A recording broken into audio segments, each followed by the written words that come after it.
នេះបងប្អូនថ្ងៃនេះខ្ញុំនឹងមានវីដេអូមួយដែលต้องការសម្ភាស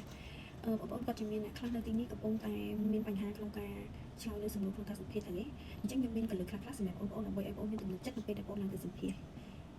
ជាទូទៅសំណួរនៅក្នុងការសម្ភាសគឺអត់សូវខុសគ្នាមែនទេតែអ្វីដែលឆ្លើយគឺយើងឆ្លើយបានល្អទៅហើយនឹងមានទំនុកចិត្តចំពោះខ្លួនឯងទៅទទួលបានលទ្ធផលសំណួរដែលគេច្រើនទៅសួរដំបូងបង្អស់គឺ tell me about yourself ចូលប្រាប់អំពីខ្លួនអ្នកចំណុចកន្លែងនេះបងប្អូនឆ្លើយតែ3សំណួរតែប៉ុណ្ណោះគួរឆ្លើយកុំឲ្យឆ្លើយលើសណាទី1គឺគេចង់ដឹងថាបងប្អូនរៀននៅសាលាណាបញ្ចប់ផ្នែកអីឬក៏កំពុងតែបន្តផ្នែកអីទី2បងគាត់នឹងឆ្លើយថាបងធ្លាប់មានបទពិសោធន៍នៅណាហើយមានរយៈពេលប៉ុន្មានឆ្នាំបទពិសោធន៍រយៈពេលប្រហែលឆ្នាំហើយទី3បងគាត់នឹងឆ្លើយថាចំណូលចិត្តបងគឺអីហើយចិត្តរបស់បងចង់ធ្វើអ្វីនៅពេលថ្ងៃអនាគតចំណុច3នេះគឺសំខាន់គ្រាន់តែប្រាប់គេចំណុច3ហ្នឹងទៅគឺជោគជ័យហើយជោគជ័យនៅសំណួរទី1